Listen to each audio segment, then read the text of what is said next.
You're watching Reality Check. As the virus surges in India, thousands of young Indians between 18 to 45 years old are struggling to get vaccinated. Because for those between 18 to 45 to book an appointment on the government's CoWIN app has been very frustrating. This video has been just shot today of what the app looks like in Delhi right now. And we can go full frame on that video to give you a sense of how all the slots are full.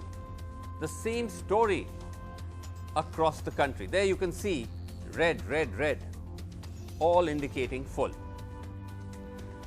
Now, why at a time when India should be scaling up its vaccine drive and when so many more Indians are eligible and wanting to get a jab, is the vaccine drive faltering? Just look at the numbers that we're going to put up on the screen. From the 1st to 7th of April, we were doing about 36 lakh doses a day. From the 28th of April to yesterday, almost a month later, we're down to just 18 lakh doses a day, which is exactly half. And actually, if you look at the CoWIN dashboard, you can actually see the graph of how the vaccine drive has gone all the way up and then just started to climb all the way down. And this is the great irony. You have the vaccine graph going down and the virus curve is actually going all the way up. So you have this terrible paradox between the rising virus and the falling vaccine. Now, earlier there were fears that vaccine hesitancy was pushing down the numbers, but now there doesn't seem to be hesitancy. Thousands, as I said, of the 18 plus want to sign up, but they can't get a slot. It seems that the shortage of vaccine could be because vaccine makers are not able to meet the growing demand, not just from the center now, but also from the states. Let's look at that. Vaccine shortfall, demand versus supply. The total daily production of the two top vaccine makers in this country is working out to about 28 lakh doses a day. We are averaging a rate of vaccination of 18 lakh doses a day. So technically there should be a surplus. Why, despite the surplus, is the vaccine drive faltering? This is how we arrived at those numbers, by the way. The production of Covaxin is about 6.7 lakh doses a day. The production of Covishield is about 21.6 lakh doses a day. That's how we arrived at the 28.3 lakh doses. The source is an interview given by Dr. Krishna Ella to us on the April 21st, and Adar Poonawalla gave out some numbers to the Financial Times on May 3rd, which helped us arrive at that number. But is that all there is to it? Because at the end of the day, the center and the vaccine makers seem to be trading charges on why there is a shortage. Vaccine makers say they can't supply to states and private hospitals for 2-3 months because they have to meet the center's requirement. Adar Poonawalla says the center has only placed orders till March, so he's not ramped up production to meet the additional demand. The center has denied these claims. They say vaccine makers are yet to meet the backlog. Bharat Biotech is able to meet only 44% of its March-April target, says the center in a statement. The center says of the 2 crore Covaxin doses ordered in March from Bharat Biotech, only 88 lakhs have been delivered so far. The center says that the Serum Institute has done a better job meeting 90% of its March to April target. But also the center has placed advance orders for 16.5 crore doses of vaccine for May, June and July, it says, which amounts to 63% of the current vaccination production. So that doesn't mean that there's very much left for the others. Let's go across straight to R.S. Sharma, who's CEO, NHA and Chairperson, Empowered Committee of Administration for COVID-19 and also someone who oversees the CoWIN app. Thank you very much indeed, Mr. Sharma. Good to have you back again. This is a question on behalf of many frustrated 18 to 45-year-olds, which I'm sure already has been directed your way many times, as to why they are struggling to get an appointment on the CoWIN app. I know you are only in charge of the app, the tech part of it. You're not in charge of buying and distributing vaccines, but can you shed some light from just the app point of view about why this is turning out to be such a challenge? Well, thank you, Mr. Srinivasan Jain, for having me on your channel. And I think in the beginning itself, it's good that you clarify that I am only in charge of the app, or not app exactly, the platform, which platform, actually yes, looks into the vaccination in this country. Now, with regard to the every vaccination slot being full, the simple fact is that the vaccination for 18 to 45 have started, and that has started in a limited way. At some centers, some private centers, and also some state governments have started. All of them may not have started as yet. So that's the reason why there is kind of gap in demand and supply. As far as the portal is concerned, the portal is working fine, and we are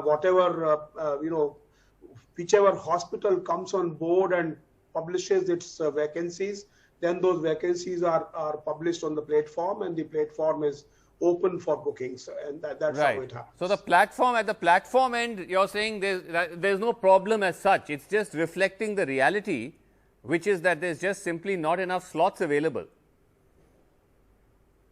There's no issue with the platform. As I said, this is the job of the platform is to make the vaccine slots as and when they become available to publish on the platform, and thereafter people are able to make appointments. We have made a number of changes in the platform. We have opened the APIs for looking at the vacancies, and also other third parties have also made applications to get in and look into the vacancies. Earlier, you had to log on to the platform to look into a vacancy. So that's an improvement which we have done. So the API on the API front, so the API is a kind of gateway. I'm just trying to simplify it for our viewers. It's a kind of tech gateway. You've opened that up, but there's some worries that because of that, those who are more technologically savvy, coders and the like, they are able to actually figure out how to, they design software or tools that helps them figure out when slots are available and when they're not. So those who have access to that are able to corner these slots. That's one complaint that has come up. That's not really true, because what we have done is that we have made these APIs open, and what has happened is that even on the CoWIN website, the portal, and also on Arogya Setu, we have made this particular API open where you are able to see the slots without logging in. So it's a question of making. What was happening, Mr. Srinivasan Jain, was that yes. Let me give you some statistics. When we opened the API, opened the slots or opened the registration for 18 years plus on 28th of April, we had 1.37 crore registrations in a matter of 8 hours. I remember that the CoWIN platform crashed briefly. By the way, that's unfortunately the kind of news which your channel was also a part of, that is spreading the fake news, if I can use a very strong term. If the platform crashed, Srinivasan Jain, yes. How could you have in 8 hours 1.37 crore registrations? Do you realize how much does it translate to in minutes or number? So what is the correct? Okay, you're saying it didn't crash. What's the correct way of describing what happened when people logged on and they just got that 404 message? So that's what I'm saying. So it did not crash. It did not crash. That's what I'm just asking you a question. If it had crashed, how could 1.37 crore people register on the platform in 8 hours? So how would you describe that phenomenon when the platform wasn't active? The phenomenon is, sometimes people do get, 99% of the OTPs get delivered within 15 seconds. Some OTPs get delivered in let's say 20 seconds or 25 seconds. Immediately those guys, tweet on Twitter saying that your OTP is not coming and the platform has crashed. So that's the kind of, unfortunately. No, Mr. Sharma, it wasn't just, hold on. It wasn't just, hold on. It wasn't just OTPs not being delivered. There were lots of people who were logging on and just couldn't get onto the platform. Well, you got a, 404 message saying it's not, you can't get in. For your kind information, let me tell you, the platform was seeing a hit rate of 55,000 hits per second. And we were able to, manage that. There was absolutely no, that's fine. I'm not disputing that. I think I think that was And great that you had such a huge buy-in of people, because that tells you that people want to get vaccinated. But anyway, that's in the past. Coming Correct. back to the present, now of course the big challenge is that it's really about trying to get enough vaccines so everyone can get vaccinated, and enough slots, which are all right now fully booked. You're saying that you've opened up the API, but that's not something which has made it vulnerable to being kind of I don't know, gamed or misused by those in the know who can corner slots. You're saying that's not a worry. Okay. Let me, for the benefit of your viewers, some concerns are expressed that these APIs can be misused by opening some bots or opening some kind of, scripts which will keep on crawling and then finally, figure out where it's available and immediately book it. Okay. Now, that is not possible on this particular situation, because every time you book an appointment, there is an OTP which comes to you, and Right. that OTP cannot be scripted. So Right.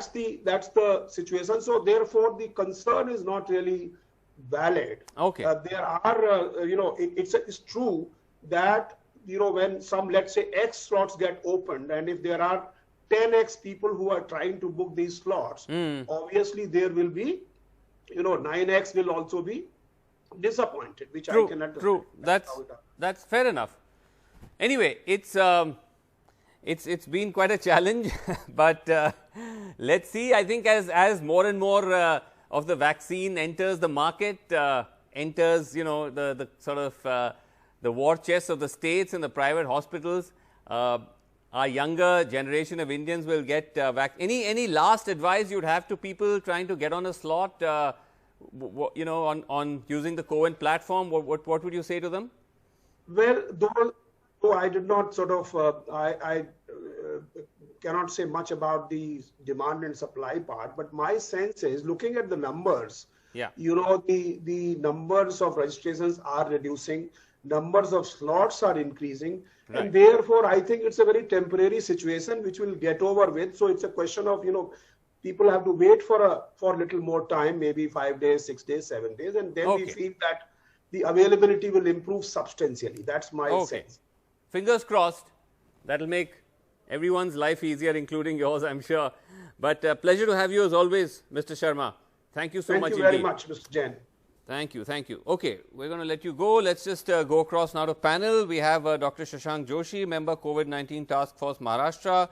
We have Sujata Rao, former Health Secretary, and Dr. Sunila Garg, member Lancet Commission COVID India Task Force. Thank you all so much for patiently waiting. Let me just ask you first, Dr. Joshi, because how are we doing now with the vaccines in Maharashtra? Because, we've spoken before, there's been problems of supply. You've had to even close down centers in the middle. Now you've got all these young people wanting to sign on. Are you getting better supply now, or is it still a problem with the vaccines? No, Vasu, I think we are still in big problem. I think we still have a challenge. Today was the first day when some form of vaccination started after almost a lot of 4 to 5 days. And the supply 4 to is 5 days? Yeah, and the supply is erratic. At least I'm talking of Mumbai city. Yeah. We still have challenges. Only the public health centers are open. None of the private sector centers are totally shut out. Private sector centers, currently vaccination is all shut. Yeah, almost shut. In Mumbai, there is no corporate hospital giving the vaccination. The public Jesus. hospital setups are now overcrowded, but the vaccine supply is limited. Today, they did open up for both the groups. Would you have some numbers at all, if you could share, like in terms of what would you ideally be, how much vaccines would you ideally be requiring, doses, versus what you have or what you're getting? Currently, I can only tell you that there is a drastic shortfall of the doses, but both the stakeholders of state, center, as well as the manufacturers will iron it out. I think we are anticipating these delays and protraction for another couple of weeks. And I only feel that all this process will only get smoothed up by June. Mid-May is the time where we'll see that it will be a little better streamlined, but still it's a challenge. Let me be very transparent and honest that though the enthusiasm is high in people at large, Yeah. vaccine hesitancy has been beaten. Unfortunately, the supply disruption has definitely caused hiccups. I Right. think that is going to be there. But I have a feeling that by June we will have an exponential takeoff. This month is going to be a tough month. Let me be very transparent about it.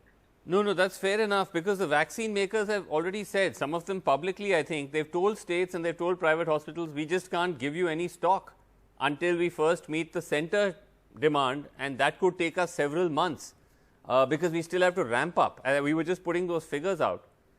Sujata Rao, this is actually deeply disturbing. Let's put those graphics up again, that the vaccine curve is falling as the virus is rising. It should be the very opposite. Why do you expect it to be so? Because we've never ever expected that there will be the kind of supply of vaccines available to meet the targets that we were setting for ourselves. Somewhere there is a failure in the system, because I am unable to understand how anyone can say that such will be the eligibility criteria for vaccination without saying how much of the vaccine, where do I get so much of vaccine? I might make the whole population eligible, but where is the vaccine? Now, without doing that, you kept on changing. First, frontline caregivers, then the frontline workers, then you said elderly, then you said all those 45 with have comorbidities. There is a scientific rationale. Yeah. But then if you say there is a scientific basis for that and they are the most vulnerable groups, then it is necessary for the government to stick to that and say complete that. Even if you don't do 100%, at least 70% of them should be vaccinated. And that alone requires some 400 million doses more. No, So it's become, we have it's, just yeah, done- it's, And then in addition to that, of course, for critical groups like the defense forces, which are not exactly above 45, and so on. So that is okay, that 30 crore Right. target set. Now, what I- was the sense of saying plus 18? I don't understand. And no, that it's whole- actually, it's not just even plus 18. What has happened is, and I think this is further complicated matters, that the center decided to do this funny breakup of how they will take care now only of the 45 plus, right? They're going to buy 50% of the stock for that section, and the states and the private hospitals have to buy stock from the remaining 50% for the 18 plus, right? So what you have is that the But vaccine makers, just hold on, vaccine makers are supplying the center's quota. So if you're 45 plus and you want to get a dose, your first or second dose, it's actually still relatively easy. You can. But for the 18 to 45 plus, Take this out for you. You both can't. Both these companies are manufacturing 81 million doses a month.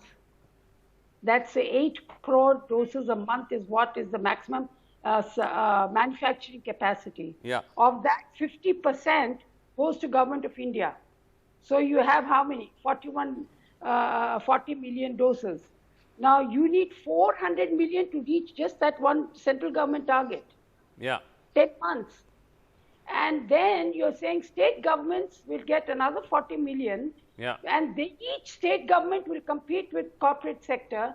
It's the most ridiculous policy. I cannot understand it. I'm sorry. Okay. Dr. Garg, from your perspective, what are you seeing and hearing about this very challenging time where, again, to come back to the big picture, that vaccine curve is dropping in the middle of a roaring virus, second wave? Thank you so much, Mr. Srinivasan. I'm thankful to you for having me on the show.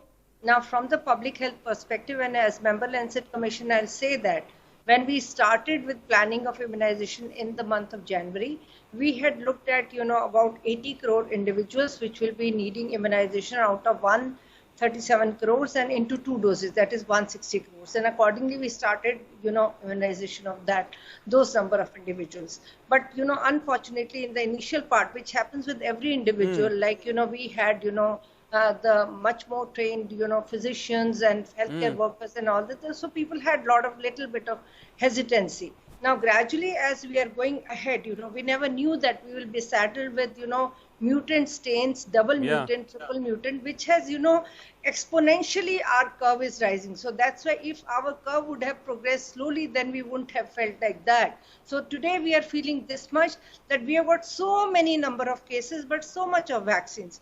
We have to be little, kind of looking at the whole situation in a very correct perspective. As Sujata Rao ji, she pointed out that we are having 7 million from, of Covishield doses and 1 million of Covax, from Bharat Biotech. Now, gradually we are going to ramp up, and it's going to be by month of July. And I feel that as of now, when we look at the total scenario, ours is the first country which has done, 16 crore vaccination in 109 days. That is also, you have to look at the pluses and the challenges, which are important part. So the second part is also, out of which, 14 crore 46 lakhs is of Covishield and 1 crore 51 lakhs is of Covaxin, because there was a big, kind of a controversy about the efficacy part. Now everybody is talking about now we are Covaxin. not on efficacy so much. That's we what are I'm simply telling. trying to But figure that's how out what this big problem is, that we are not getting enough vaccines to basically push up the vaccination drive. But because we are very short of time, just want to ask you now, Dr. Joshi, how are you now, so you are saying basically, as you said, very challenging time for the next few months. You are being very upfront about it. Essentially what you are saying is that you will have to just, whatever the quota you get from the government stock, because 50% the government is procuring to give to states, whatever you get from that, you will have to just keep doing that. Absolutely. I think we have to be patient, and we have to continue our double masking. We have to avoid crowds, and we have to buy time. I personally feel by June things will be much, much better off, and we'll have a much more exponential pace. Even now this pace is exponential, but I feel that, we will have a much, much faster pace. And I hope we can cover up the month of May by June and July. We have enough infusions to these two manufacturers given. So I think they will large scale produce. We'll have another 2 or 3 more vaccines in the picture. So I'm hopeful, and they will also be imports. So we are also hopeful. At the moment, it's not exponential. It's actually, as I just pointed out, it's falling. The rate of vaccination week on week has halved from last month to this month. From averaging about 36 lakh doses a day, we've fallen to 18 lakh doses a day. That's a huge drop. So that's a big worry. You need to be optimistic and hopeful. I fully appreciate that. From your point of view, you're in the front lines. You've got to be optimistic. But well, I just have one point. Yes. Vasu. I want to just say that, okay, whatever the financing arrangement that government has made, even now, nothing, if the government could come up based on science, based on epidemiology, a priority list of people who should be vaccinated, first of all, because if there is a limited supply, you're making choices. And with this COVID business, that you heard before you asked us to come in, is any Joe can apply online and he gets an appointment first and he gets vaccinated. But he may not be the priority target group I want to vaccinate. For example, if you take the 18 to 45, most states, when they asked for decentralization, had in mind, say, people like sanitary workers, taxi drivers, education teachers, so that the schools can be opened up. Right. There were certain specific target groups who were less than 45, but were so you critical can't do for the targeting. Now you're not doing that. Anyone can come in and gets an appointment and gets it. It's a random shot. And that's not going to have any impact on the trajectory of your epidemic. Yeah. Fair enough. And also, the point is, as I said, that the vaccine makers themselves still have to meet their backlog demands. And if you look at the data provided by the center, Covaxin particularly, Bharat Biotech is behind. They said of the 2 crore vaccine orders of March, only 88 lakhs has been delivered so far. So almost 1 crore 20 lakh doses are still to be delivered. Then you have to start meeting the demands of the states and private players. So quite a challenge there. But anyway, we're out of time. Let's see how everyone manages to pull together. As Dr. Joshi said, let's be hopeful. But thank you so much for joining me on Reality Check. We have to wait for we have already got, a Sputnik vaccine as of now. And under bridge trial, we are going to get 4 more vaccines. At the end of this month, we'll be starting Sputnik vaccine as well. So I think that will help. That will help. That will help. Yes. When Sputnik and the others come, that's going to be a help. We'll have to leave it there. Thanks for watching. Good night.